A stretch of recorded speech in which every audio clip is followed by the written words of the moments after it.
Widow moved into the abandoned house by the sea, but she never imagined what was inside. Rebecca Thompson rowed with all the strength she had left while her 4 children clung to each other in the small wooden boat. The situation had become impossible after they lost their home in the city, and now all that remained was that property that belonged to her late husband's family. It was when they reached the front door of the half-submerged house that Rebecca heard something that made her stop completely. Whispering voices came from the upper floor, as if someone was trying not to be discovered. "Mum, there are people inside," whispered Emily, her 15-year-old daughter. Rebecca felt her heart race. How was that possible? The house had been abandoned for over 3 years, ever since her husband David had passed away. No one should be there. "Maybe it's just the wind," she tried to convince herself, but she knew she was lying. "No, Mom, I heard people talking," insisted Nathan, her eldest son of 17. The 12-year-old twins, Ethan and Logan, hugged each other in fear as they looked at the house that seemed even more haunted than they imagined. Rebecca took a deep breath and made the decision that would change their lives forever. "We're going in. This house is rightfully ours, and we are not spending another night out in the open." The door creaked as she pushed it open, revealing a dark, damp hallway. The smell of mold filled the place, but it was better than sleeping under bridges as they had been doing for the past few weeks. Rebecca moved forward with determination, even though she knew something wasn't right. The voices became clearer as she climbed the wooden stairs that groaned under her feet. They were definitely people talking in low tones, as if they were planning something or trying to hide. When she reached the second-floor hallway, the truth hit her like a punch in the stomach. 3 different families occupied the rooms of the house, each settled in as if they were the rightful owners. Clothes hung in the windows, pots in the hallway, children playing quietly.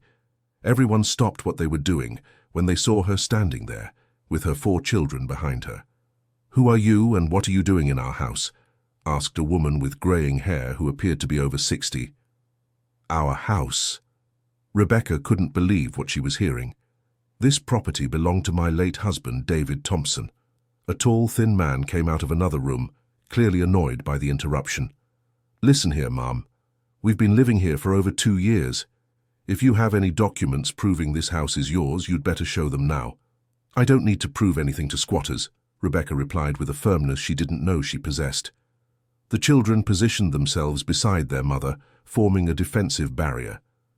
Nathan, even though still a teenager, tried to look more intimidating than he really was. "Mom, they can't kick us out of here," said Emily, but her voice trembled with nervousness. A third person appeared, a younger woman with a child in her arms. "I'm sorry, but there's no room for anyone else here. We're already too cramped." "And where do you expect me to take my children?" Rebecca felt the anger growing inside her. "To the street? To sleep in the rain?" The silence that followed was heavy and uncomfortable. Everyone knew that was exactly what was being suggested. The woman with graying hair, who was named Mrs. Margaret, was the first to break the silence. "It's not our fault you lost your home. Every man for himself." "Every man for himself?" Rebecca repeated, incredulous. "You're living illegally on my family's property, and you still want to lecture me?" The argument was heating up when Ethan, one of the twins, began to cry softly. The sound of the child suffering created a moment of general embarrassment. Rebecca realized she needed to act quickly before the situation spiraled completely out of control. "Look, you can all stay in the rooms you've already chosen. I'll settle in the basement with my children." "The basement is flooded," said the tall man who had introduced himself as Mr. William. "Then we'll figure something out." Rebecca was not willing to back down. She went down with the children to check the basement and found exactly what William had said. There were at least 8 inches of water on the floor, but the ceiling was intact and there were some high shelves where they could place their few belongings. "Mom, we can't sleep here," Emily was horrified. "It's temporary," Rebecca tried to sound convincing. "Tomorrow we start fixing this situation." But deep down, she knew it wouldn't be that simple. She had no money to rent another place, no family to help her, and apparently not even a house she thought was hers was available. The reality of her situation crashed down on her like an avalanche. That first night, no one slept properly. The sound of water sloshing against the basement walls, mixed with the noise of the other residents moving around on the floors above, created a disturbing symphony. Rebecca lay awake, wondering how her life had come to this point. Nathan approached her during the night. "Mum, I'll figure something out. I'll get a job and rent a place for us." "You're 17, Nathan. That's not your responsibility." "Yes, it is. I'm the man of the family now," he said, with a maturity that broke Rebecca's heart. "You're a child who should be studying, not working to support a family." "And how am I supposed to study if we don't even have a proper place to live?" The question echoed in the damp silence of the basement. Rebecca had no answer for that. Her mind went back to the last few months, trying to understand how everything had crumbled so quickly. Dear listener, if you're enjoying the story, please take a moment to like and especially subscribe to the channel. It helps us a lot as we're just starting out. Now continuing, David had passed away unexpectedly, leaving debts she didn't even know existed. The house they lived in the city had a mortgage that was being paid on time until she discovered that her husband had lost his job months before passing and was using credit cards to keep up appearances. When she tried to sort out the inheritance, she found everything was more complicated than she imagined. The lake house was registered in her mother-in-law's name, who had passed 2 years before David. The documents were all tangled up in bureaucratic processes she couldn't understand. The lawyer she consulted was blunt. Without money to pay his fees, it would be nearly impossible to resolve the situation legally. His suggestion was to try to reach an agreement with the current occupants of the house, but that wasn't working very well. The next morning, Rebecca woke to the sound of people talking upstairs. She climbed the stairs slowly, still trying to understand the dynamics of those families who had turned the house into a kind of informal tenement. Mrs. Margaret was in the kitchen making coffee, while a child of about 8 played on the floor. Upon seeing Rebecca, the girl ran to hide behind the older woman. "Good morning?" Rebecca tried to be polite. "Good morning," Mrs. Margaret replied curtly, without taking her eyes off the pot. The awkwardness was palpable. Rebecca noticed there was only one working stove in the entire house, and all the families depended on it for cooking. This created a complicated logistics for meals. "Sorry to bother you, but do you think I could heat some water for the children?"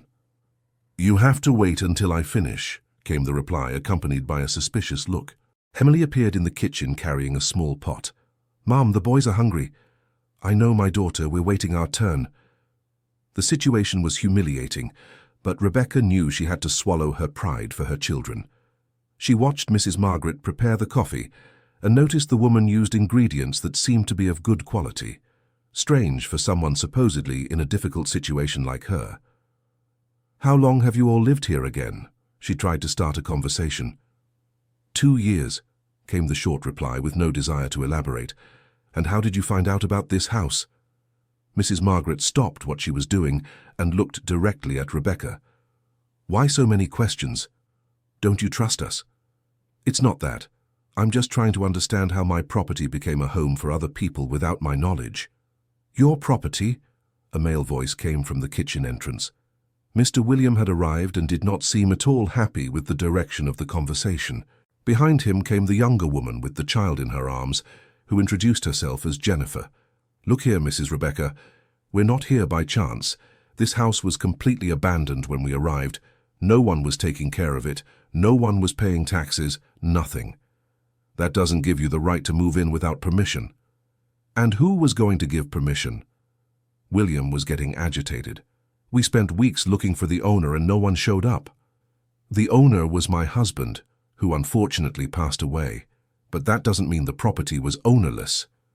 "Then why did it take you 3 years to show up here?" Jennifer's question hit a sensitive spot. Rebecca wasn't prepared to explain that it had taken her all this time to gather the courage to come to the house. The place held many painful memories of her husband, and she had avoided thinking about this property until the situation became desperate. "I was settling other matters related to the inheritance." Very convenient. William wasn't buying the story. The tension in the kitchen was rising dangerously when Nathan appeared, carrying the twins, one in each arm. "Mom, Ethan isn't feeling well. I think it's because of the dampness in the basement." Ethan was clearly pale and coughing. Jennifer, who had remained quiet during the argument, approached the child. "Can I take a look at him? I have some first aid knowledge." Rebecca hesitated for a moment but saw that her son really wasn't well. "Please." Jennifer examined Ethan carefully and competently, checking his temperature and listening to his breathing. "He needs to get out of that dampness immediately. Children his age can develop serious respiratory problems." "And where do you expect me to take him?" Rebecca was feeling desperate. "There's a small room in the attic that isn't being used. It's dry and has a small window for ventilation." Margaret and William exchanged a meaningful look, as if Jennifer was offering something she shouldn't. "That room has some things stored," William said vaguely. "What kind of things?" Rebecca was suspicious. "Personal things from whoever lived here before," Jennifer answered quickly. "Before you? So there was someone here before you arrived?" The silence that followed was telling. Clearly there was something being left unsaid. Rebecca realized the story of these families was more complicated than she had initially imagined. "Look, we can discuss this later. Right now, the important thing is to take care of the child." Jennifer tried to change the subject. Ethan had another coughing fit, stronger this time. Rebecca made the decision to accept the help, regardless of the unresolved questions about the house. "All right, we can use the room temporarily." They went up to the attic, which was on the 3rd floor of the house. The space was small but truly dry and had better ventilation than the basement. However, it was full of boxes, furniture covered with sheets, and other objects that clearly had a history. "Is all of this yours?" Rebecca asked, while helping to settle Ethan on an improvised bed. "Not exactly," Jennifer replied hesitantly. "What does that mean?"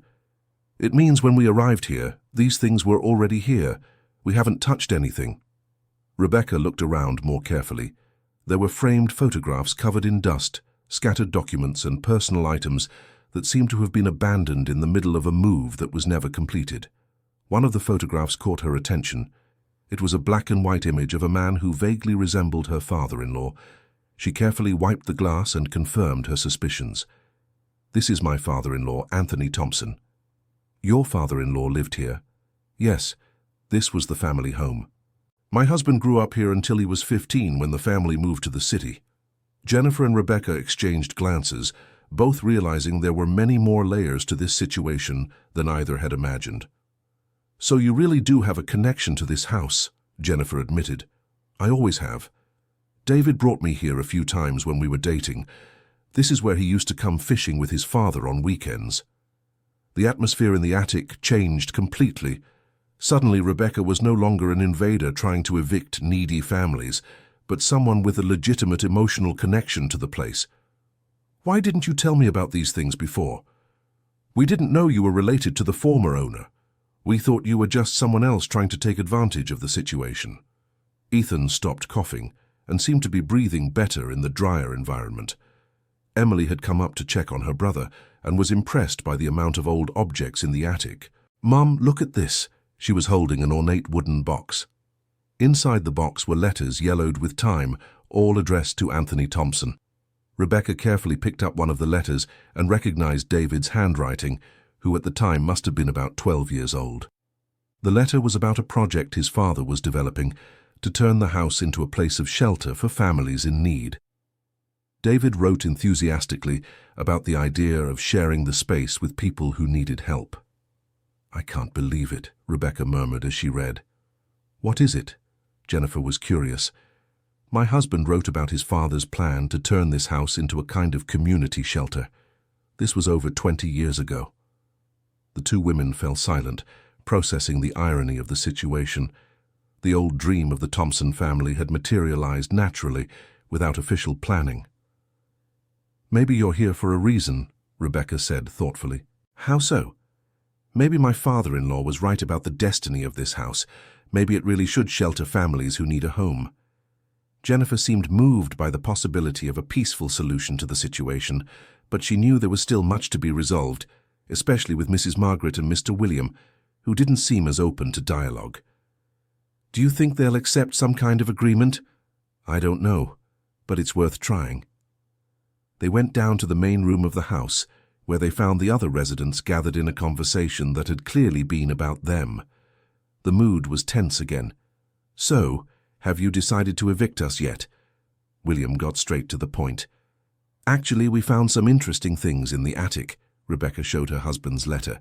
She read aloud the part about her father-in-law's project to turn the house into a place of shelter. When she finished, the silence in the room was deafening. "That's very beautiful, but it doesn't change anything about the legal situation," Mrs. Margaret finally spoke. "Maybe it won't change the legal situation, but it changes the human situation," Rebecca answered. "How so?" "Instead of us fighting over space, we can try to make work what my father-in-law dreamed of 20 years ago." William shook his head negatively. "That's very nice in theory, but in practice it's another story. Who will be responsible for the house? Who will pay the bills? Who will make the decisions?" They were valid questions that Rebecca wasn't prepared to answer.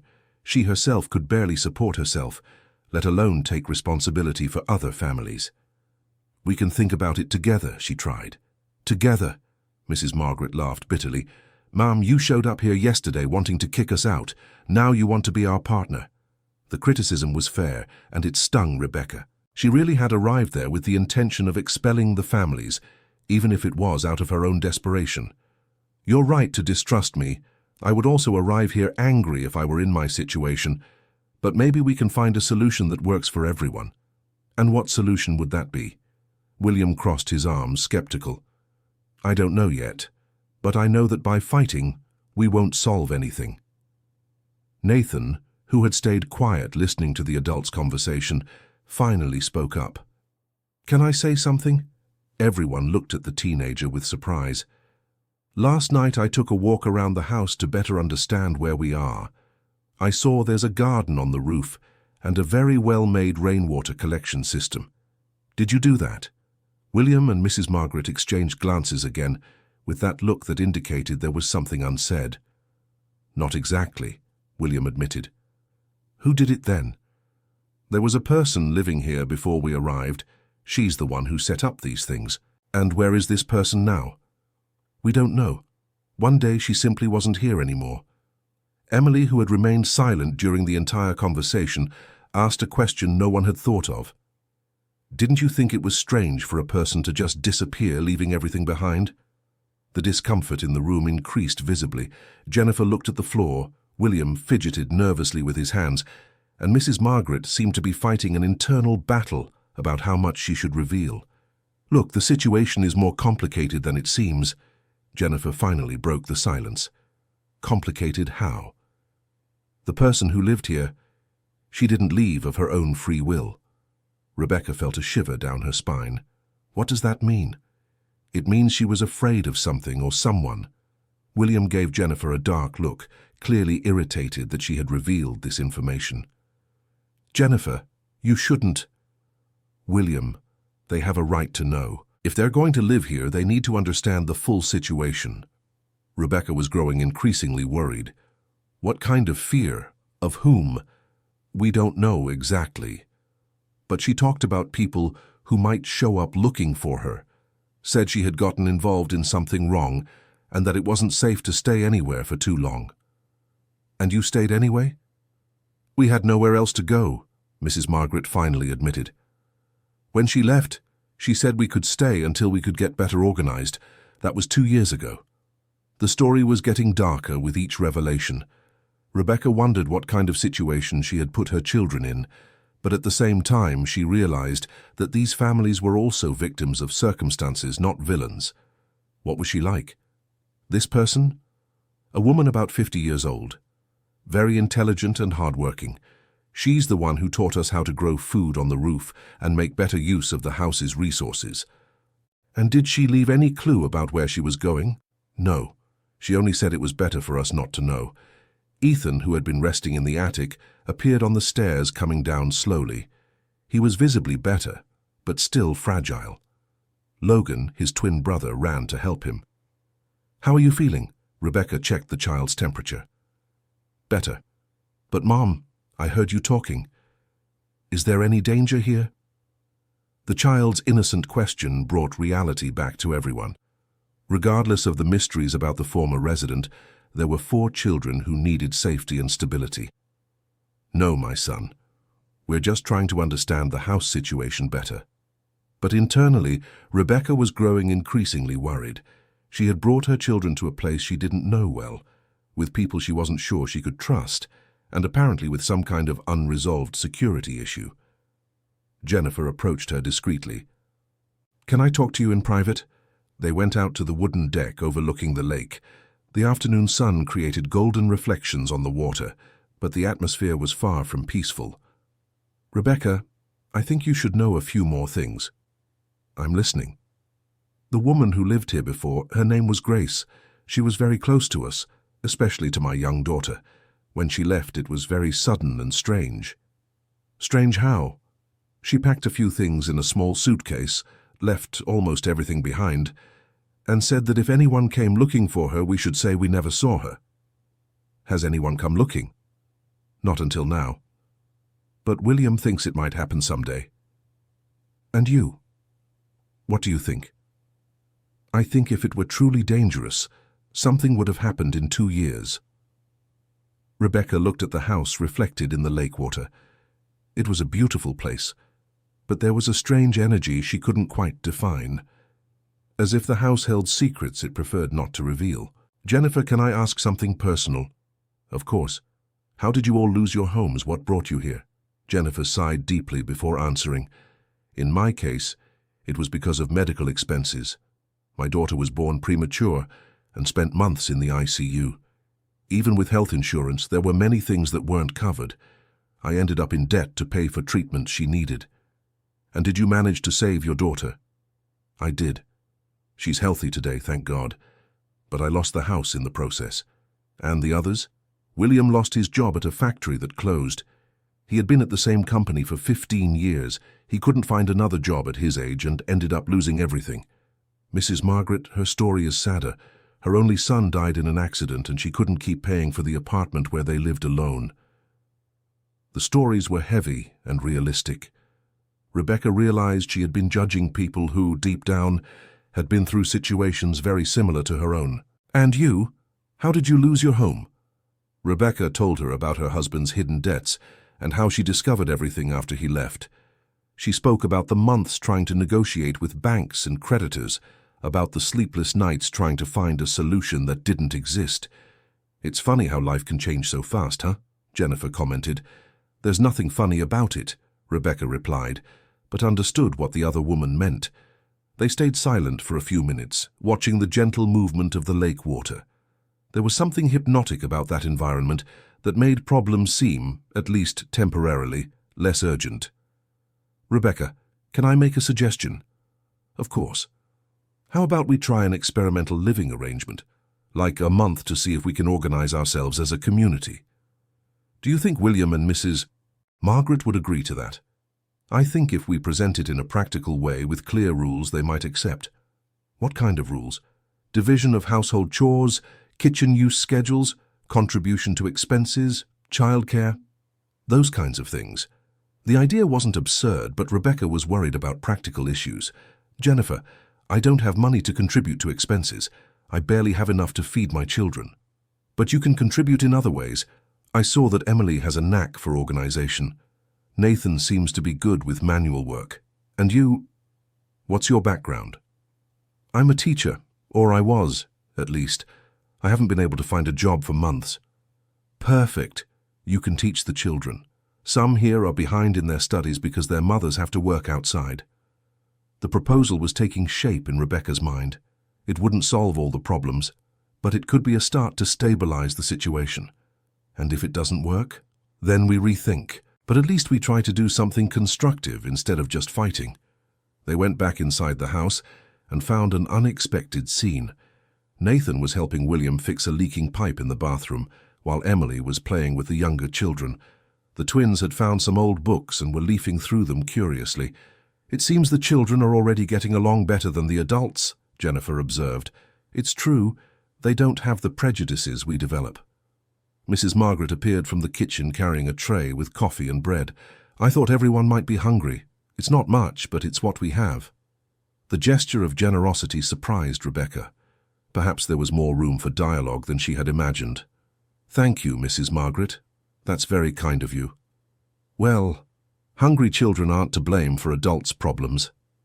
Everyone gathered around an improvised table in the main room. It was the first time they were all together without open tension. The children chatted animatedly among themselves, while the adults observed each other cautiously. "William," Rebecca broke the silence, "Nathan told me you know a lot about plumbing." "I worked at a hydraulic equipment factory for 15 years, learned quite a bit." "And you, Mrs. Margaret?" "I used to sew at a clothing factory, also cooked for others when I needed extra money." "Jennifer told me you have first aid knowledge." "I took a technical nursing course, but I never got to finish because of the pregnancy." Rebecca was beginning to see potential in that group of people. Each one had skills that could be useful for keeping the house running. "Can I share an idea with you?" "Go ahead." William seemed more open than before. Rebecca explained the proposal for an experimental living arrangement she had discussed with Jennifer. She talked about dividing tasks, utilizing each person's skills, and trying to create a dynamic that would work for everyone. "And what happens when you manage to resolve the legal situation of the house?" William went straight to the most delicate point. "That could take years to resolve, and when it is resolved, perhaps the solution really will be to turn this place into what my father-in-law dreamed of, a place of shelter." "Do you really believe that?" "I believe it's worth trying. The alternative is all of us continuing in an unstable and conflict-ridden situation." Mrs. Margaret, who had remained quiet during the explanation, finally spoke up. "And if people come looking for Grace?" "We'll deal with that if it happens. We can't make decisions based on fears of what might or might not happen." "Easy to say when you haven't been living with that worry for 2 years. Jennifer tried to mediate the situation. "Mrs. Margaret, perhaps having more people here might even be safer. If someone comes looking, they'll find families with children, not a woman alone hiding. Or it could be more dangerous for everyone." It was a valid point that left everyone thoughtful. William shook his head, clearly torn between the hope of a solution and the fear of possible consequences. "Look, I'll be honest with you. We've been living in uncertainty for 2 years. We don't know if tomorrow we'll have to run away from here. We can't make plans for the future. This is no way to live." "So what's your proposal?" Rebecca asked. "Let's try this living arrangement for a month. If it works, we continue. If it doesn't, or if any problem related to Grace comes up, each goes their own way." Mrs. Margaret sighed deeply. "All right, but on one condition. If I say it's not working, everyone respects my decision." "That goes for everyone," Rebecca agreed. "Anyone can leave if they're not comfortable." Jennifer smiled for the first time since they'd met. "Then it's decided. Let's try to create the first experimental domestic community by the lake." The children clapped, excited by the idea of having new friends to play with every day. Emily seemed especially happy not to have to share a cramped room in the basement with her 3 brothers. "Mum, does this mean we'll have real classes?" asked one of the younger children. "It means we'll try to organize everything so you don't miss any more school time," Rebecca answered. Nathan raised his hand, as if in a classroom. "Can I ask a practical question?" "Go ahead." "How are we going to divide the rooms? Because the basement really isn't a place for anyone to sleep." It was an important, logistical question. The house had 3 bedrooms on the 2nd floor, plus the small attic room full of the previous residents' belongings. "We could organize it like this," Jennifer began thinking out loud. "Families with young children take the larger bedrooms. Nathan and Emily can stay in the attic if we can clean and organize it, and you, Rebecca, can share one of the bedrooms with the twins." "And where will you stay?" Rebecca noticed Jennifer had left herself out of the distribution. "Louisa and I can stay on the living room sofa. It's not a problem." "No, that's not fair. You have a young daughter. You need privacy too." William joined the discussion. "We could improvise partitions in the larger rooms. I have experience with simple renovations." "With what material?" "There's a lot of old wood in the attic. I can reuse it." Mrs. Margaret, surprisingly, offered her contribution. "I have some old sheets that could serve as curtains to divide spaces." The conversation was taking a practical and constructive turn that energized everyone present. For the first time since arriving at the house, Rebecca felt there might be light at the end of the tunnel. "When do we start?" Emily was eager to get out of the basement. Right today. First, let's clean and organize the attic, then we'll think about redistributing the rooms. Everyone went up to the third floor and began examining the belongings left by the previous resident in more detail. There were many useful things: bedding, household utensils, books, and even some small furniture in good condition. "Can we use these things?" Ethan asked, holding an old music box. "I think so," Jennifer replied. Grace said if she didn't return in 6 months, we could consider she had donated everything. "How long has she been gone?" 2 years and 3 months. Rebecca found a folder of documents that caught her attention. Inside were papers related to the house, including some electricity and water bills in the name of Grace Wilson. Was she paying the house bills? Yes. After she left, we took over. "It's one of the expenses we share." "How much is it per month?" "About 200 reais, split among the 3 families. Rebecca did the math mentally. That was almost 70 reais per family. It wasn't much, but for those without a fixed income, it was significant. "I can contribute by giving lessons to the children in exchange for my share of the bills." "That would be great," William agreed. "My daughter is 2 years behind in school." "Why isn't she studying?" "Because we move around frequently. It's hard to enroll and maintain regularity when you don't have a fixed address." It was another reminder of the harsh reality those families faced. Rebecca was beginning to understand that her problems, though serious, were neither unique nor special. While organizing the attic, Nathan made an interesting discovery. "Mom, look at this." He had found a notebook with notes about the house's maintenance. Grace had documented in detail everything that needed to be done: when to change filters, how to maintain the rooftop garden, where the water shut-off valves were, how to fix small leaks. "This is a treasure." William examined the notebook. She wrote down things that would take us years to figure out on our own. "Look here," Emily pointed to a specific page. She drew a map of the house marking all the structural issues. On the map, Grace had marked spots where the wood was weak, where there were leaks, and where preventive repairs would be needed. It was the work of someone who truly cared about the property. "Why did she take such good care of a house that wasn't hers?" Mrs. Margaret questioned. "Perhaps because she understood that a home doesn't belong to the person whose name is on the deed, but to the one who cares for it with affection," Rebecca answered thoughtfully. The observation created a moment of reflection for everyone. Each person there was caring for a house that legally did not belong to them, but which they had turned into a home through work and dedication. Jennifer found a letter at the end of the notebook. "There's a note here for whoever stayed in the house after her." She read aloud, "To whoever is reading this, take good care of this place. It has a special energy that welcomes people who need a fresh start. Don't let fear stop you from being happy here. The house is prepared to be a home for several families at once. It was built with that purpose long ago. Trust each other, and remember that family isn't just about blood." Grace. The silence that followed the reading was profound. Everyone was moved by the message left by a woman they had never met personally, but who had prepared the way for the exact moment they were living. "She knew we would need to read this," Logan said, with the simplicity of children who sometimes grasp truths that adults take longer to understand.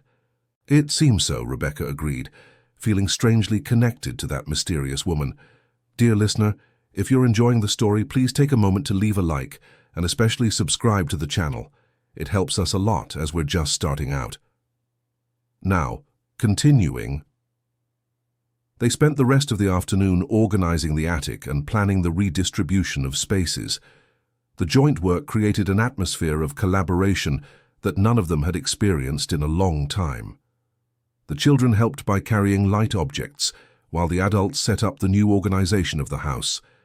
When night fell, they gathered in the main room for the first official meal as an experimental community. Mrs. Margaret had prepared a simple but tasty soup with ingredients each family had contributed. "Can I make a toast?" Nathan raised his glass of water. "You may," everyone answered together. "To our first chosen family." "To our first chosen family," they repeated in chorus.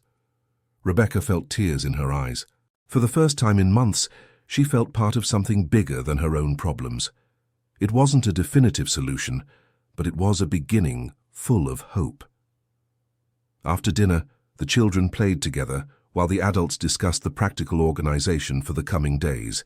They created a chore chart, schedules for using the kitchen and bathroom, and a system of weekly meetings to resolve any issues that might arise. "Tomorrow I'll start giving lessons to the children," Rebecca announced. "And I'll begin the renovations to divide the bedrooms," William added. "And I'll organize a meal schedule so we can make better use of the food," Jennifer completed. Mrs. Margaret, who had been the most resistant to the idea initially, surprised everyone.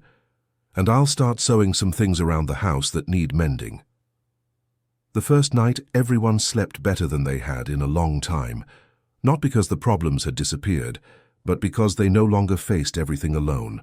The next morning, Rebecca woke to the sound of children laughing.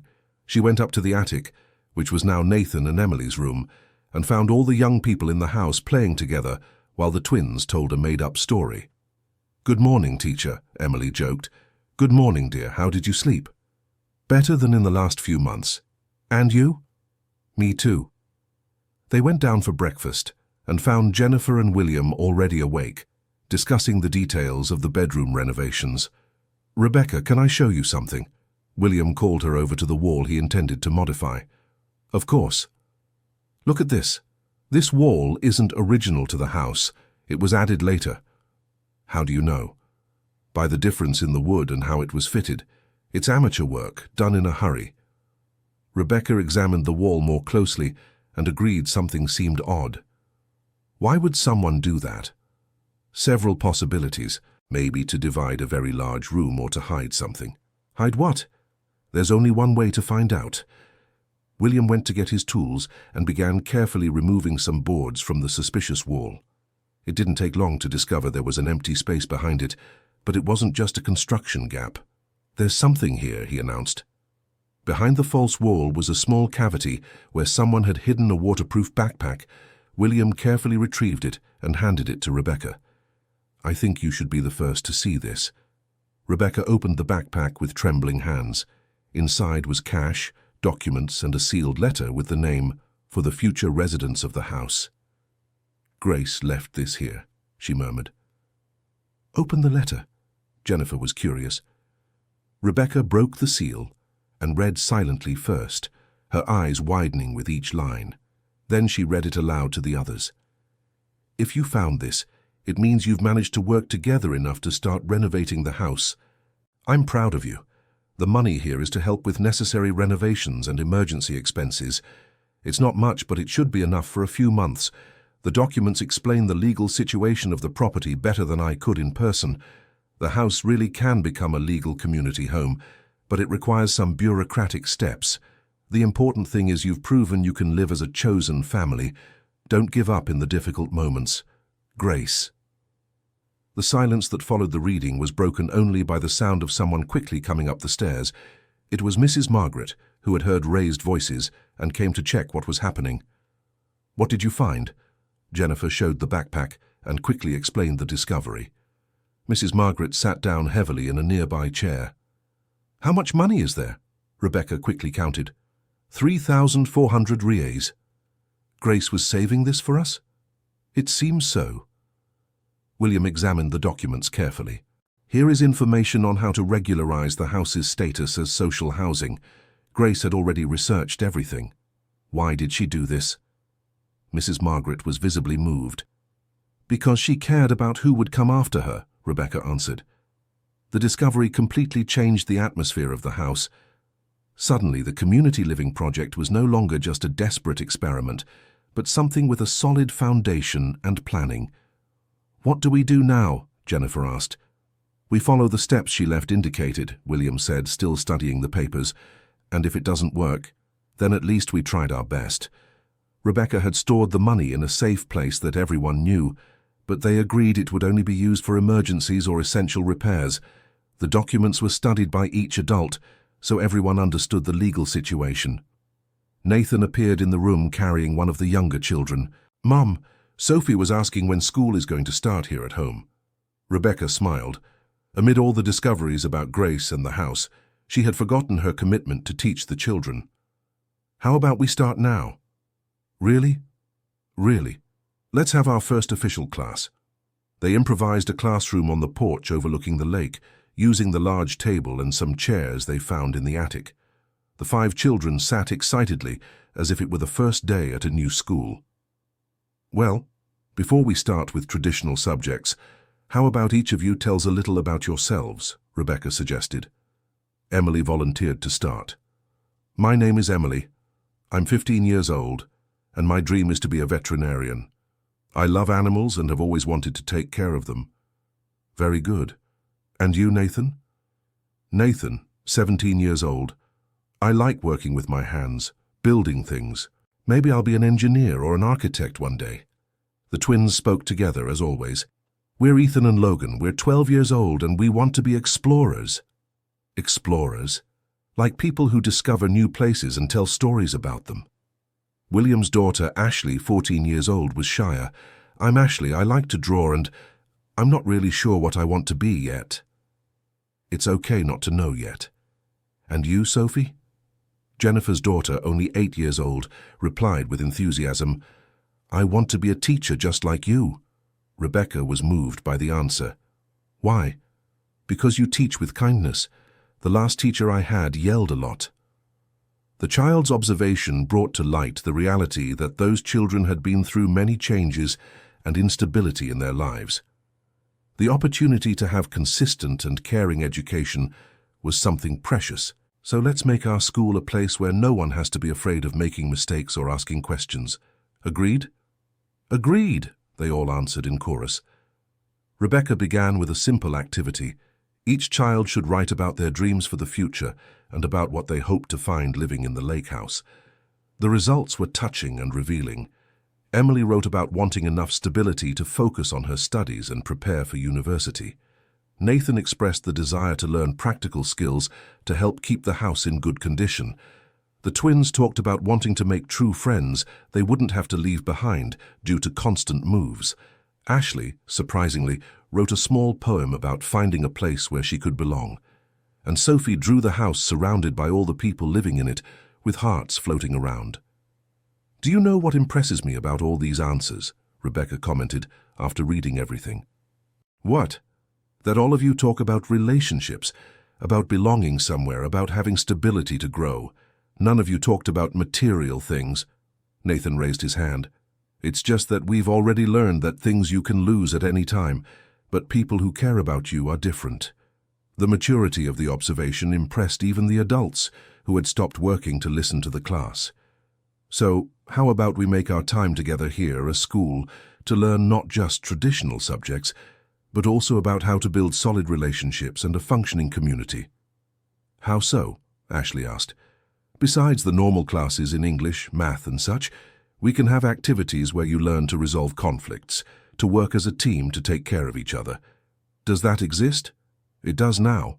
Let's invent it together."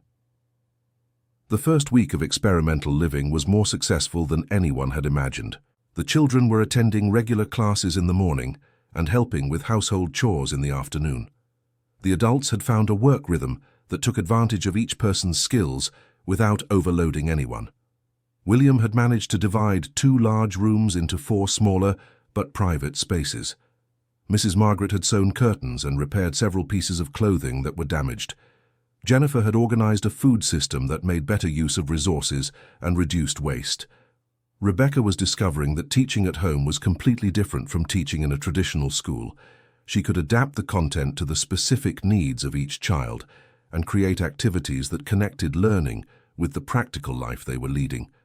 "Teacher Rebecca," Sophie raised her hand during a science class. "Yes, dear."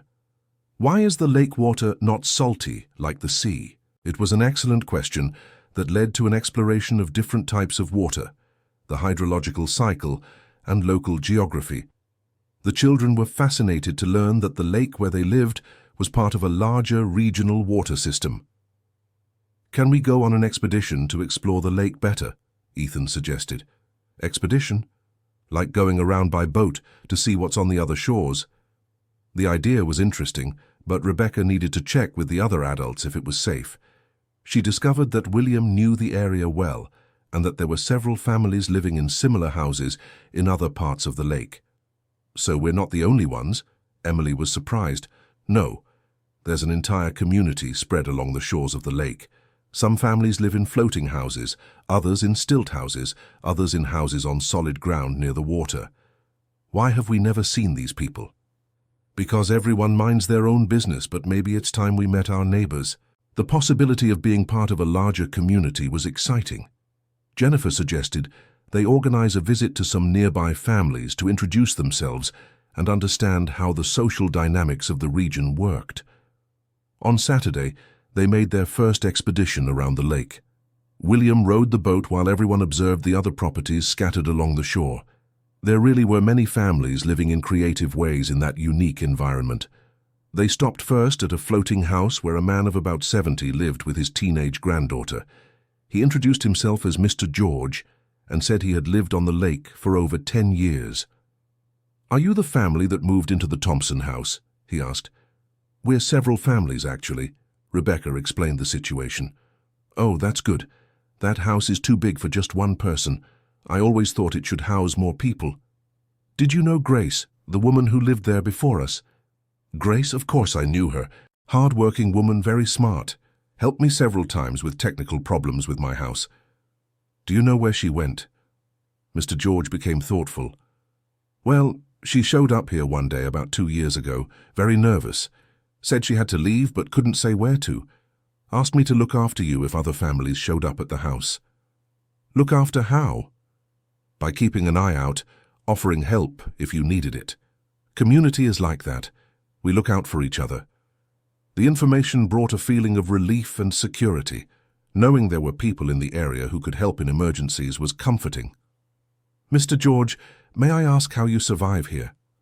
Nathan was curious about the practical aspects. "I fish, grow a few things, do small repairs for other families in the area. My granddaughter helps by selling crafts in town when needed." "Crafts?" Mr. George's granddaughter, who was named Sarah and was 16 years old, showed some pieces she made with materials she found in nature around the lake. "This is beautiful," Emily was impressed. "I can teach you, if you'd like." The offer opened a new possibility. Perhaps they could develop some sustainable economic activity to help with the household expenses. They visited 2 more families that day. Mrs. Dorothy lived alone in a stilt house and raised ducks, whose eggs she sold to other families in the area. And the Anderson family, who had 4 teenage children and had started a community garden that supplied several houses around the lake. "How do you manage to sell in town?" Jennifer was interested in the economic aspects. "There's a bi-weekly market in the nearest town where local producers can sell directly to consumers," explained Mr. Anderson. "What kind of things sell well?" "Organic vegetables, free-range eggs, fresh fish, crafts, homemade products like bread and sweets."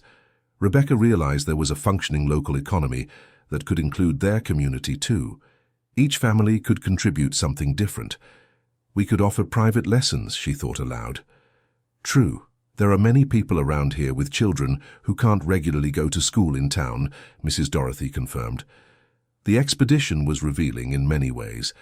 Not only did they discover they were part of a larger community, but also that there were real possibilities for economic sustainability. On the way back home, the children were excited about the discoveries. "Mom, can we learn to make crafts with Sarah?" Emily asked. "And I want to learn about the community garden," Nathan added. "And we want to learn to fish with Mr. George," the twins said together. Rebecca smiled, seeing her children's enthusiasm. For the first time in a long while, they were making plans for the future instead of just surviving day to day. "Of course you can, but let's organize ourselves so it doesn't interfere with regular studies." "I can help organize the activities," Ashley offered. "I like making plans." Jennifer looked at Rebecca with admiration. "Did you notice what happened? In 1 week, these children went from discouraged to full of projects. That's what happens when they feel security and support." "And us?" William asked. "What happened to us?" Rebecca thought for a moment before answering. "I think we remembered that it's possible to start over, that we aren't condemned to always live struggling." Mrs. Margaret, who had remained quiet during the entire expedition, finally spoke up. "It's been years since I felt part of something bigger than my own problems." It was a touching admission from a woman who had shown herself resistant to the idea of community. It seemed the experience was working for everyone. When they arrived home, they found a surprise waiting for them. There was a person sitting on the house's deck, a middle-aged woman they didn't recognize. "Can I help you?" Rebecca approached cautiously. "Are you the families living in Grace's house?" Everyone's heart raced. It was the situation they had feared since learning about the mysterious former resident. "We are. Are you looking for her?" "I am. My name is Linda. I'm her sister." William and Mrs. Margaret exchanged nervous glances. Jennifer positioned herself protectively near her daughter. "Do you know where she is?" Rebecca asked. "No. That's why I'm here. Grace disappeared 2 years ago, and this was the last lead I could find." The tension in the group was palpable. The children sensed something was wrong and huddled behind the adults. "Why did she have to leave?" Nathan asked directly. Linda hesitated before answering, clearly weighing how much she should reveal. "My sister got involved with dangerous people, not intentionally, but she ended up witnessing something she shouldn't have seen." "What kind of thing?" "I'd rather not go into details. The important thing is she wasn't in danger because of something she did, but because of something she knew." Mrs. Margaret approached Linda. "Your sister was very good to us. She left the house prepared, made sure we had resources, even planned our future here." "That's so typical of her. Grace always took care of others before taking care of herself." Linda looked around the property and smiled for the first time since she arrived. "I see you're taking good care of the place. She would be happy." "How did you find us?" William was concerned about security matters. "Through Mr. George. He told me a new family had moved here and that you might have information about my sister." Rebecca felt relieved. If Linda had gone through Mr. George, she probably wasn't the kind of danger they feared.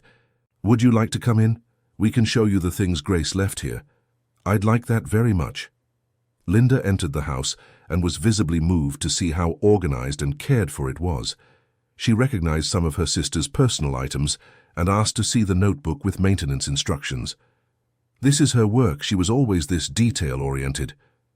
"She left money and instructions to legalize the house as a community home," Jennifer explained. "Really?" Linda seemed surprised. "She always talked about that idea, but I didn't know she had left everything organized."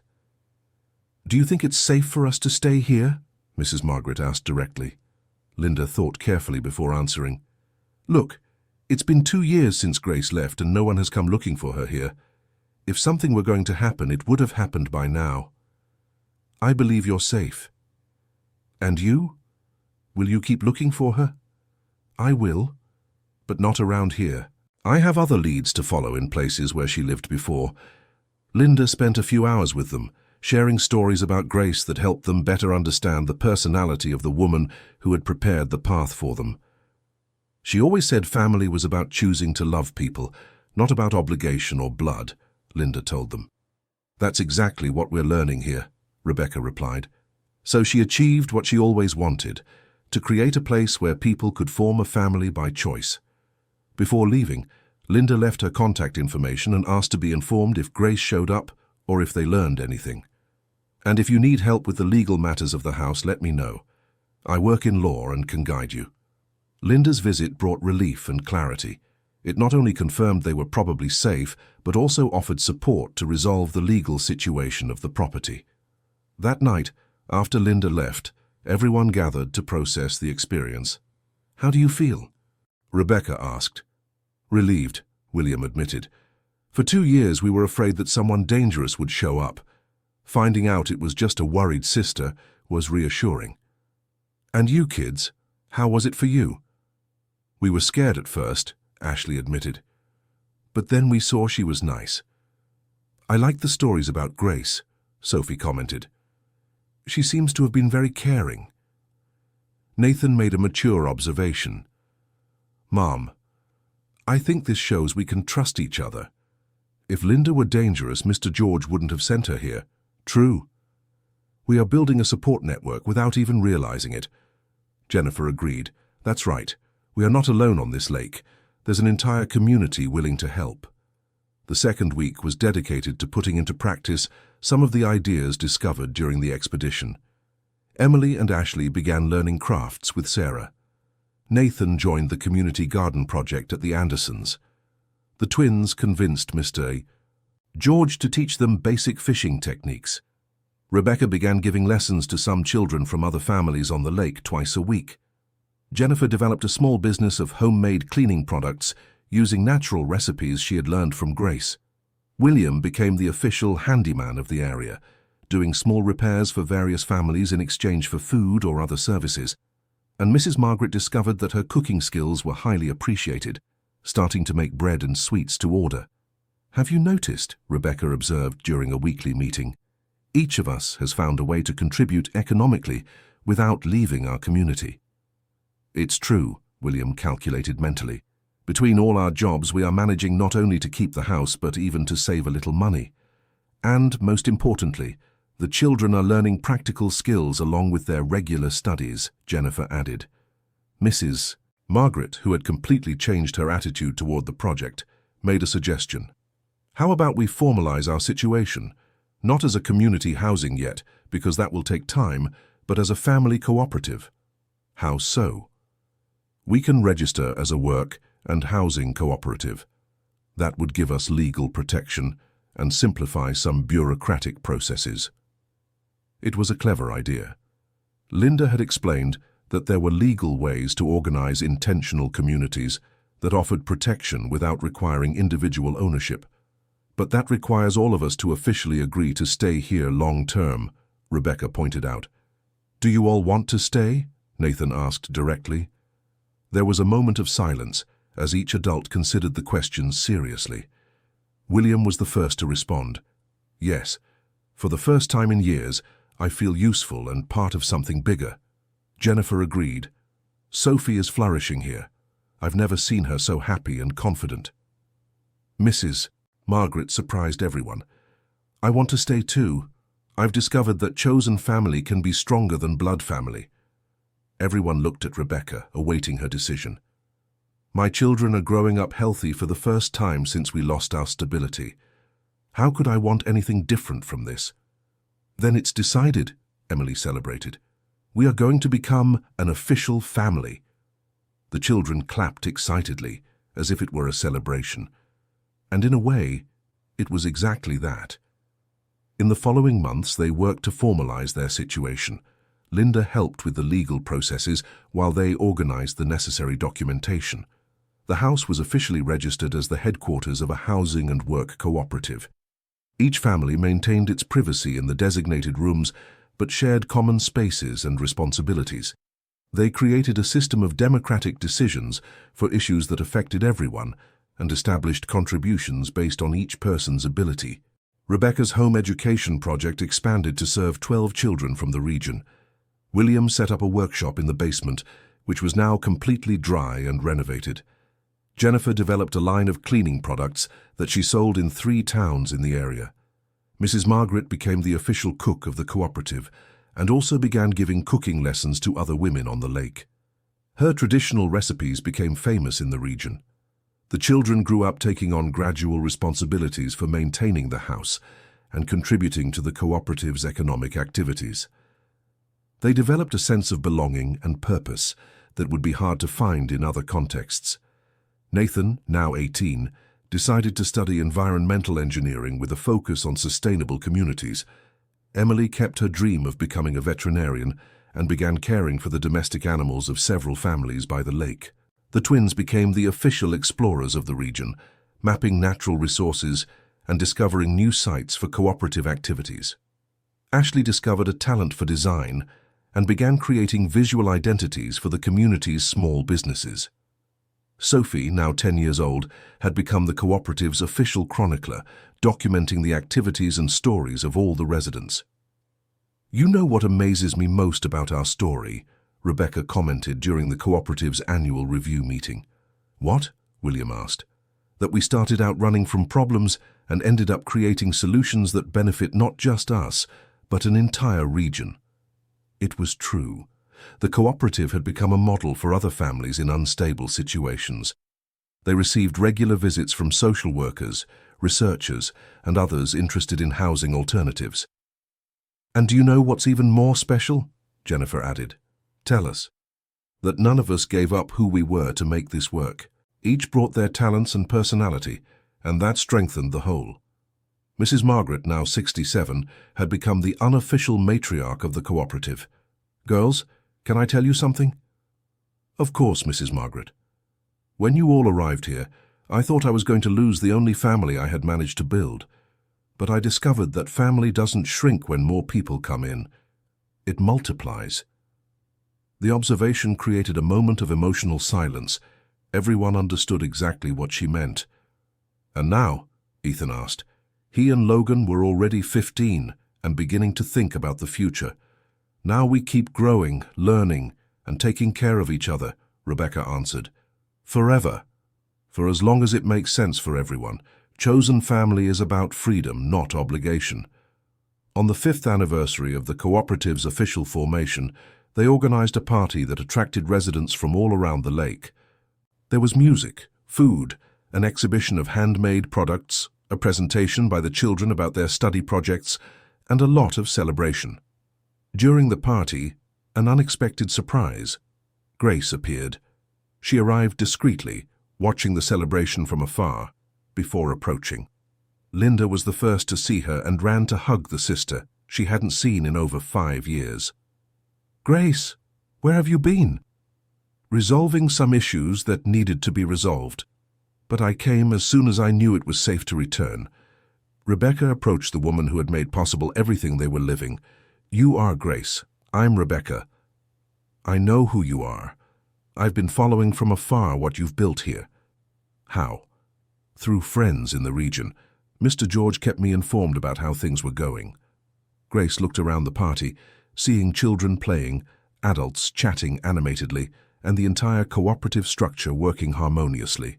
"You've surpassed everything I dreamed of for this place. We just followed the instructions you left." "No, you did much more than that. You created something original and special." During the party, Grace met each member of the cooperative and heard the stories of how they had arrived there and how their lives had changed. She was especially impressed with the educational and economic projects they had developed. "Can I ask a question?" Nathan approached her. "Of course." "Why did you do all this? Why did you prepare everything for people you didn't even know?" Grace smiled before answering. "Because I knew what it was like to need a fresh start and have nowhere to get it. I knew what it was like to have the ability to contribute but not have the opportunity. And I knew this place had the potential to welcome people willing to work together. But you sacrificed your own stability for this."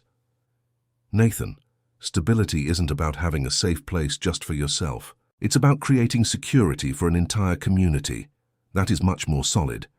Grace's philosophy explained a lot about how she had managed to plan so meticulously for the future of people she didn't know. "And now? Will you stay?" Sophie asked. "For a while. I want to learn from you how to make this experience even better." Grace's presence brought a new dimension to the cooperative. She had technical knowledge about sustainability and community organization that helped improve systems that were already working well. She also brought stories about other intentional communities she had encountered in her travels, offering perspectives on how to grow and develop without losing the essence. "Grace," Jennifer asked during one of the first meetings after her return, "do you think our experience can be replicated elsewhere?" "Not only can it be, it should be. But each place needs to develop its own identity based on the people who are there." "How so?" "You created something that works because you respected each person's personality and abilities. Another group in another place would create something different, but equally valid." William was interested in the practical aspects. What kind of support would be needed to help other families do something similar? "Mainly information and legal support. Most people don't know there are legal alternatives for housing and family organization." Mrs. Margaret had an idea. "What if we created a mentorship program, like hosting families here for a few weeks so they can learn how it works?" It was an ambitious but interesting proposal. They could expand the cooperative's impact by helping other families develop their own community projects. "It would be like an incubator for intentional communities." Emily completed the thought. "Exactly. But only if it doesn't compromise our current operations," Rebecca pondered. They decided to experiment with a pilot family. They chose a family of 4 who were in a situation similar to what each of them had faced upon arriving there. The experience was revealing. They discovered that teaching others how to form a community strengthened their own community even more. The questions they needed to explain forced them to reflect on their own processes and improve them. The pilot family stayed for 6 weeks, participating in all activities, contributing with work, and learning the practical and emotional aspects of community life. "How do you feel about the experience?" Rebecca asked at the evaluation meeting. "Transformative," replied the visiting family's mother. "We didn't know it was possible to live like this." "And you? How do you feel being mentors?" Grace asked the cooperative residents. "Proud," Nathan answered for everyone. "It's good to know our example can help other people." "And responsible," added Jennifer. "We realized we have something special here, and we have an obligation to share it." The pilot family left with concrete plans to form their own cooperative in another region. They took with them not only practical knowledge, but also the confidence that it was possible to rebuild a life in a dignified and sustainable way. "You know what this means?" Grace observed after they left. "What?" "That you have become sowers of hope. Every family you help will help others, and so on." The idea of being part of a larger movement for social transformation was both exciting and frightening. It meant taking on responsibilities beyond their own immediate needs. "Are we ready for this?" William questioned. "No one is ever completely ready for important things," Grace answered. "But you have something essential, real experience that it works." They decided to continue the mentorship program, but gradually and carefully. They would accept only one family at a time, and only when all the residents agreed. Years passed, and the cooperative became a national reference for alternative housing and community organization. They received visits from universities, NGOs, and government agencies interested in understanding how they had managed to create such a successful experience. Nathan graduated in environmental engineering and developed his thesis on sustainable communities based on the cooperative's experience. Emily became a veterinarian and set up a mobile clinic that served the entire lake region. The twins, now 20 years old, created an ecotourism company that took visitors to see the lake communities, always with an educational and respectful focus. Ashley became a designer and works remotely for clients from various parts of the country, having chosen to continue living in the cooperative, even though she could afford to live anywhere. Sophie, at 17, was writing a book about the experience of growing up in a chosen family, with plans to study sociology. "Mum," she said to Rebecca during a conversation on the deck overlooking the lake, "do you regret anything about our choices?" Rebecca looked at the daughter who had grown into a confident, intelligent, and purposeful young woman. "How could I regret the best period of my life? Even though it was so difficult at the beginning? Especially because it was difficult at the beginning. The best things in life require courage to face uncertainty." "And are you still worried about the future?" "I am. But it's a different kind of worry. Before I was worried about how to survive. Now I worry about how to contribute better." Sophie was thoughtful before asking her next question. "Do you think our family will last forever?" "I don't know if it will last forever, but I know that the people who were part of it will always be family, even if life takes each one in different directions." "Is that what you taught me about chosen family?" "That's exactly it. Chosen family is about love, not obligation. If someone chooses to leave, it doesn't diminish the love that was shared." The conversation was interrupted by William shouting from the backyard, "Everyone, come see this!" They all gathered in what was once the flooded basement and was now a fully functional workshop. William had found another false wall during a renovation. "I can't believe there are more things hidden in this house," Jennifer commented. "Grace, did you know about this?" Mrs. Margaret asked. "No, I never fully explored this part of the house." Behind the wall was a small safe built into the house's structure. Inside they found very old documents and a letter with handwriting different from any they had found before. Rebecca read the letter aloud. "To the future generations who will live in this house. This property was built in 1987 by my father, Anthony Thompson, with the specific dream of sheltering families who needed a fresh start. Every room was planned to function independently, but also as part of a larger whole. If you are reading this, it means his dream came true. Take good care of each other and remember that home is not a place, it's people. David Thompson, 1994. The silence that followed the reading was deep and moving. They discovered they weren't just fulfilling the long-held dream of the Thompson family, but that the entire structure of the house had been specifically designed for the kind of life they were leading. "So my father really planned all of this," Rebecca murmured, moved. "Not only planned it, but left clues so you'd know you were on the right path," Grace observed. Nathan examined the other documents from the safe. "The original house plans are here. Look at this. He designed water catchment systems, spaces for gardens, community workshops. Everything we developed was already anticipated." "It's as if he knew exactly what we would need," Emily commented, impressed. Ethan and Logan found photographs of the house's construction, showing David as a child helping his father. "Mom, Dad is in these pictures." Ethan showed an image where David, about 12 years old, was helping to install windows. Rebecca took the photo carefully, seeing her husband at an age she had never known him, participating in building the place that years later would save her family. "Do you know what this means?" she said through tears. "What?" everyone asked. "That we didn't arrive here by chance. That our entire journey, however difficult it was, brought us exactly to where we were supposed to be. The discovery brought a sense of closure and purpose that none of them had experienced before. They weren't just living well, they were fulfilling a destiny planned decades earlier." Grace proposed a special ceremony to honor the memory of Anthony and David Thompson, acknowledging how their visions had made possible everything they were living. "They deserve to know their dream came true beyond what they imagined," she said. They organized a celebration that included all the families in the region who had been impacted by the cooperative. It was a way to show that the Thompsons' dream had spread far beyond the original house. During the ceremony, each resident of the cooperative spoke about how their life had changed since arriving there. The stories were touching and revealed the depth of the transformations that had occurred. William spoke about rediscovering his self-worth after years of feeling useless. Jennifer shared how her daughter had grown up confident in an environment where she was valued. Mrs. Margaret told of finding family after years of loneliness. The children, now young adults, spoke about how growing up in a chosen family had taught them that love and commitment are conscious decisions, not just feelings. Rebecca was the last to speak. "When I arrived here, I was running from a life that had fallen apart.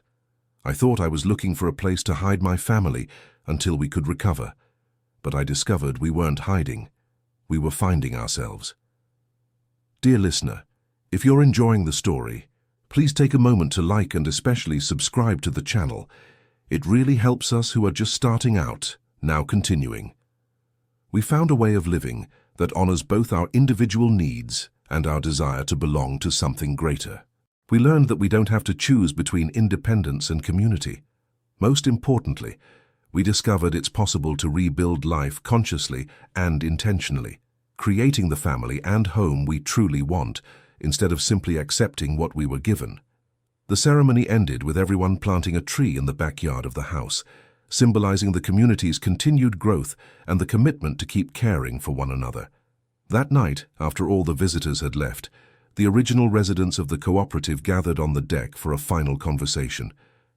"And now," William asked, "where do we go from here?" "Wherever we want," Grace answered. "You've proven you can create the kind of life you want. The future is open." "But together, right?" Sophie asked with a slightly worried tone. "Together as long as it makes sense for everyone," Rebecca confirmed.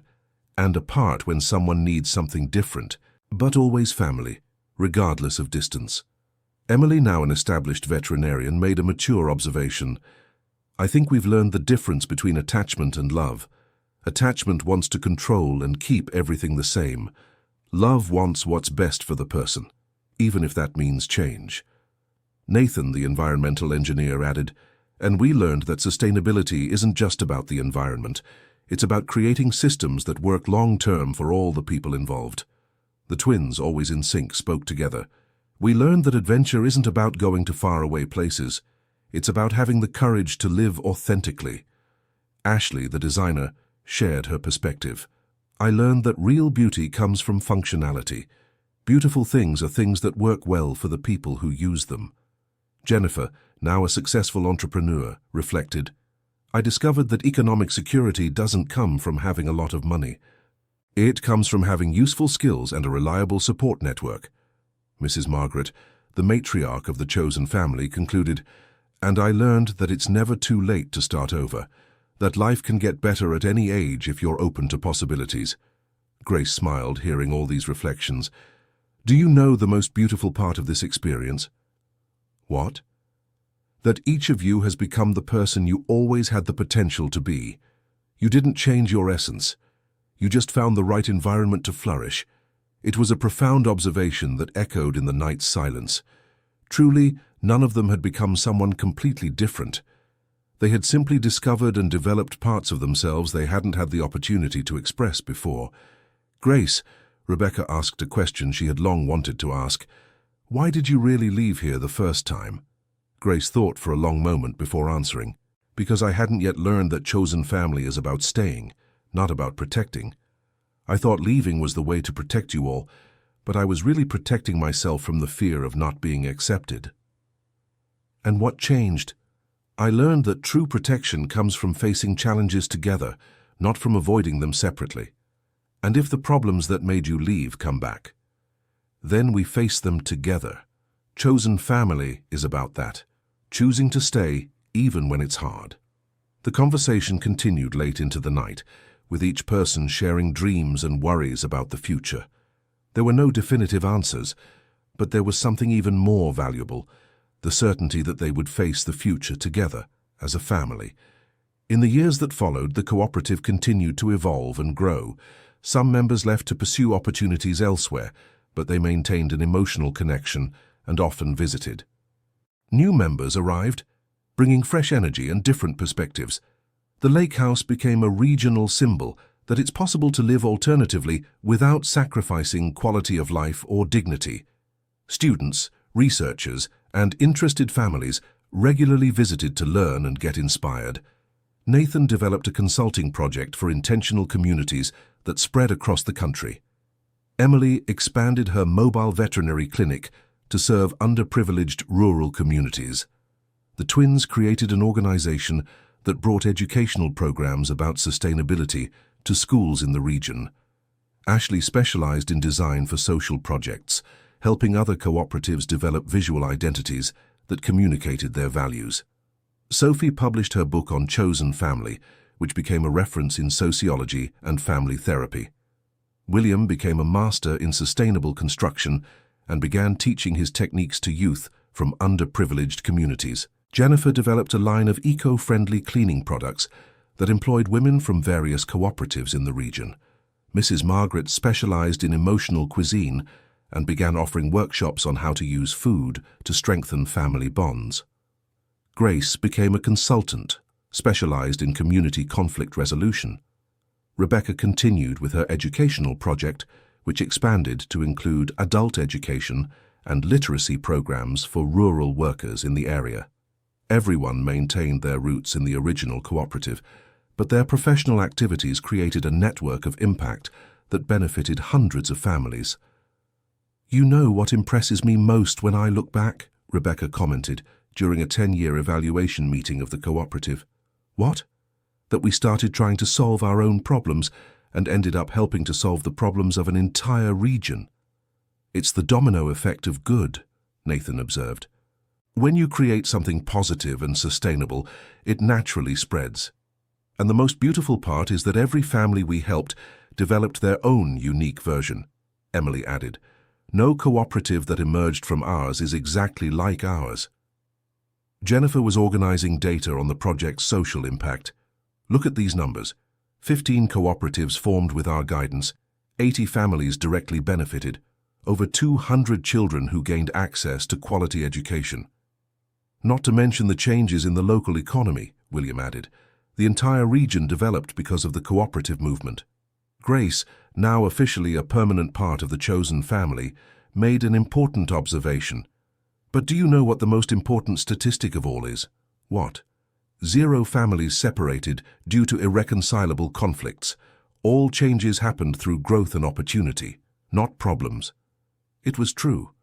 Even the families that had left the original cooperative to form their own communities had done so harmoniously and maintained positive relationships. This shows our model really works, Mrs. Margaret concluded, that it's possible to live in community without sacrificing individuality. Sophie, now a trained sociologist and expert in intentional communities, presented data from her research. Comparing our cooperative with other community models, we have much higher rates of satisfaction, emotional stability, children's education, and economic sustainability.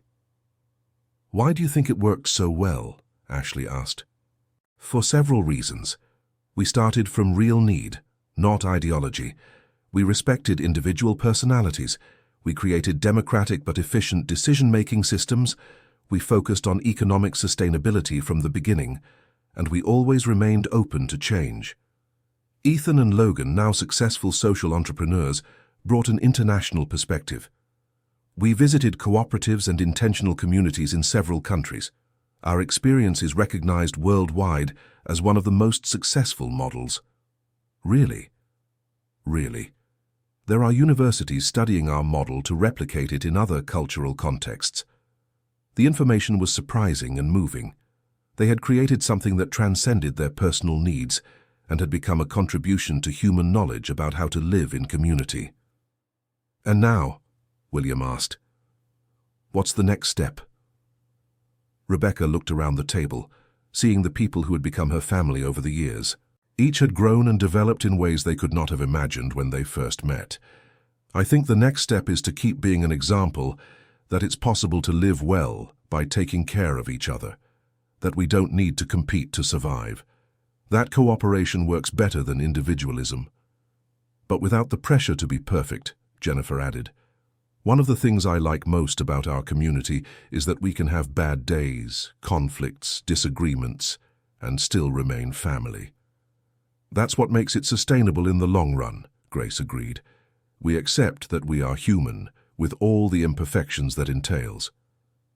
The conversation was interrupted by the arrival of a new family, interested in learning about the cooperative. It was a situation that happened regularly. Families in difficulty arrived seeking guidance and hope. This time, it was a 40-year-old woman with 3 teenage children. They had lost their home to medical debt and had been living in a van for 6 months. "We heard you could teach us how to form a cooperative," the woman said with a timid but determined voice.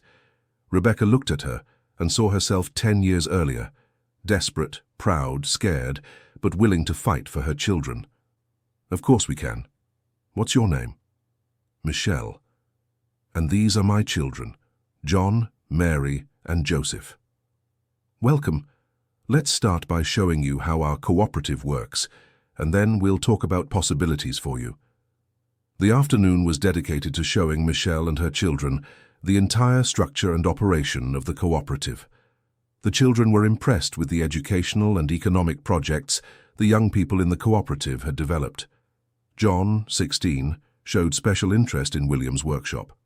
Mary, 15, was interested in the handmade products by Emily and Ashley. Joseph, 13, was fascinated by the twins' environmental projects. "How did you manage to build all this?" Michelle asked, clearly moved. "One day at a time," Rebecca answered, "and with a lot of patience with each other. But I have nothing to offer. I don't know how to do anything special." "I thought that too when I arrived," Jennifer approached. "But everyone has talents. Sometimes we just need an opportunity to discover them. And would you give me that opportunity?" "No," Grace answered, surprising Michelle. "We will teach you how to create your own opportunity." The subtle difference in wording was important. It wasn't about charity or dependence, but about empowerment and autonomy. Michelle and her children stayed at the cooperative for 2 weeks, participating in all activities and learning the basic principles of community organization. When they left, they took not only practical knowledge, but also the confidence that they could rebuild their lives with dignity. "Did you notice?" Nathan observed after they left. Every family that comes through here teaches us something too. How so? Michelle reminded me how important it was to have hope when everything seemed impossible. Her children showed me how we can be resilient, even when young. Emily agreed, and seeing how excited they got about our projects reminded me why we started all this. It was true. Every family they guided renewed the purpose and energy of the original cooperative. It was a virtuous cycle where helping others strengthened their own community. That night, after the day's activities ended, Rebecca went for a walk alone around the lake. It was something she did regularly when she needed to process thoughts or emotions. The house was lit up, and she could see through the windows the life happening inside. Grace and Mrs. Margaret preparing the next day's breakfast. William and Nathan discussing a renovation project, the younger girls playing in the attic. It was a scene of domestic normality that 10 years earlier she could not have imagined being possible. Not just material stability, but the emotional abundance of feeling part of a large and loving family. Her phone rang. It was a message from Linda, Grace's sister, who was now a close friend of the family. I saw an article in the newspaper about housing cooperatives that mentioned you as a national example. Congratulations! Anthony and David would be proud. Rebecca smiled, reading the message. It was strange to think they had become an example for others. To her, they were still just a family trying to live well and take care of each other. But perhaps that was exactly what made it work. They weren't trying to be a model or prove some theory. They simply lived according to their values and let the results speak for themselves. She returned home and found everyone gathered in the living room, planning the activities for the following week. It was the weekly meeting they had kept religiously since the early days of the cooperative. "How do you all feel about receiving the journalist's visit next week?" Grace asked. They had agreed to give an interview for a national magazine about alternative housing, but some were apprehensive about the exposure. "As long as they make it clear we're not perfect and that this wasn't easy," William replied. "And that it's not about escaping the world, but about finding a better way to live in it," Emily added. "Can I suggest something?" Sophie spoke up. "Of course. How about focusing the interview on the children? After all, the most important impact of all this has been on the education and upbringing of the young people." It was an excellent idea. The children and teenagers who had grown up in the cooperative had unique perspectives on family, community, and sustainability that could inspire other families. "I agree," Jennifer supported. "They have more authority to speak about the project's results." The interview, when it happened, was a success. The young people from the cooperative spoke with naturalness and depth about their experiences, impressing the journalists with their maturity and worldview. John, who was now 22 and studying medicine, was especially eloquent. "Growing up in a chosen family taught me that love is a daily decision, not just a feeling, that conflict isn't synonymous with rupture, and that it's possible to have emotional security without control or possessiveness." Mary, 21 and studying education, added, "I learned that individuality and collectivity aren't opposites, that I can be completely myself and still be part of something bigger." The twins, now 25, spoke about social entrepreneurship. "Our upbringing taught us that success isn't about competing with others, but about contributing to the common good. That innovation works best when it addresses people's real needs." The article was published and generated hundreds of messages from families interested in visiting or forming their own cooperatives. The impact was much greater than they had imagined. "I think we underestimated how much people are looking for alternatives," Grace observed. "Alternatives to what? To loneliness, to excessive competitiveness, to economic insecurity, to impersonal education of children, to everything our society offers as normal, but that doesn't work for many people." Rebecca agreed. "People know something is wrong with the current model, but they don't know other possibilities exist." "And we proved that these other possibilities work in practice," Mrs. Margaret completed. The interest generated by the article led to the creation of a more structured guidance program for families interested in forming cooperatives. They developed courses, educational materials, and a monitoring system that allowed them to guide multiple families simultaneously. Nathan coordinated the technical and legal aspects. Emily handled aspects related to child and animal care. The twins provided guidance on environmental sustainability and economic activities. Ashley developed visual and communication materials. Sophie documented the experiences and created evaluation methodologies. William taught about building and maintaining community infrastructure. Jennifer coordinated aspects of household organization and resource management. Mrs. Margaret guided on community meals and building emotional bonds. Grace mediated conflicts and helped with group dynamics issues. And Rebecca continued coordinating the educational aspects, but now including adult education on community living. "Do you realize we've created an informal university on cooperativism?" she observed during a meeting. "It's true, and a university that works better than many formal ones," William joked. "Why do you think that is?" "Because it teaches things people really need to know to live well," Emily answered.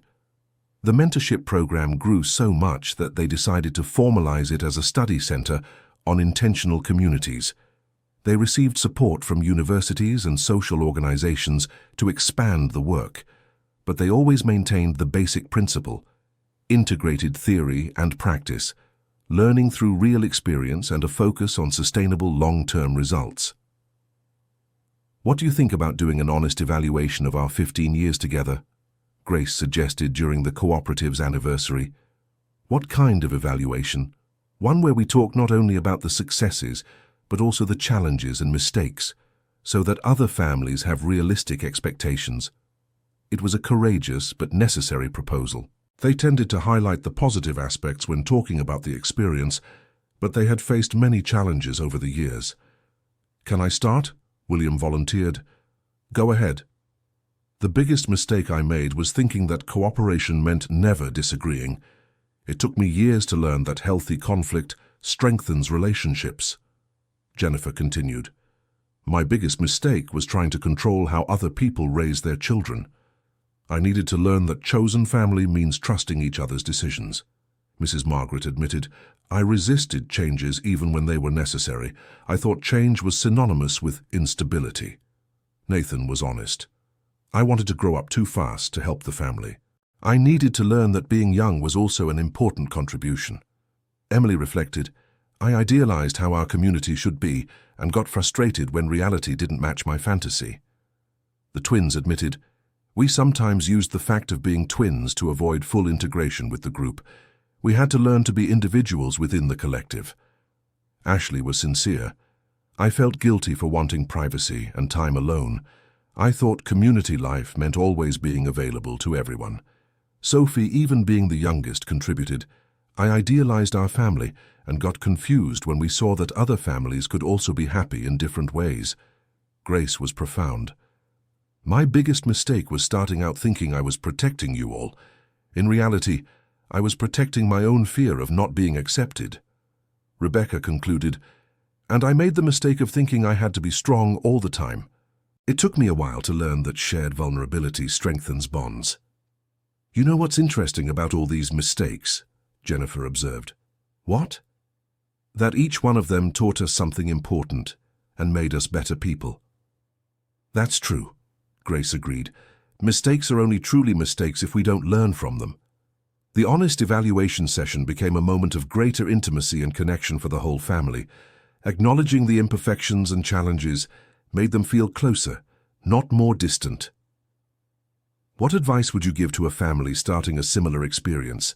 Sophie asked, already thinking about how to include these reflections in her writings. Nathan thought for a moment before answering, "Be patient. Community is built slowly, one day at a time." Emily added, "Maintain individuality. You don't need to become different people to live together." William was practical. "Invest time in communication and decision-making systems. Small problems become big if not discussed openly." Jennifer focused on the emotional aspects. Learn to ask for help and to offer it without creating dependency. Mutual support is different from mutual control. Mrs. Margaret brought wisdom. Celebrate the small victories. Community life is made of everyday moments, not big events. The twins gave practical advice. Develop economic activities from the beginning. Financial stability reduces many tensions. Ashley focused on the importance of privacy. Ensure each person has their own space and alone time. A healthy community respects individual needs. Grace was philosophical. Remember that chosen family is about creating bonds based on love and mutual respect, not obligation or need. Rebecca concluded with the most important advice. Don't be afraid to make mistakes. Be afraid of giving up. Every family, chosen or not, faces challenges. The difference lies in facing them together. This advice became part of the materials they offered to families interested in forming cooperatives. They were guidelines born from real experience, not abstract theories. End of story. Now tell me what you thought of the story and where you are watching from. If you have something to share with us, leave it in the comments with sincere words. Do you believe Rebecca made the right decision by agreeing to share the house? We would love to read your opinion. Thank you so much for your company. Don't forget to leave your like and most importantly subscribe to the channel so you don't miss other emotional stories.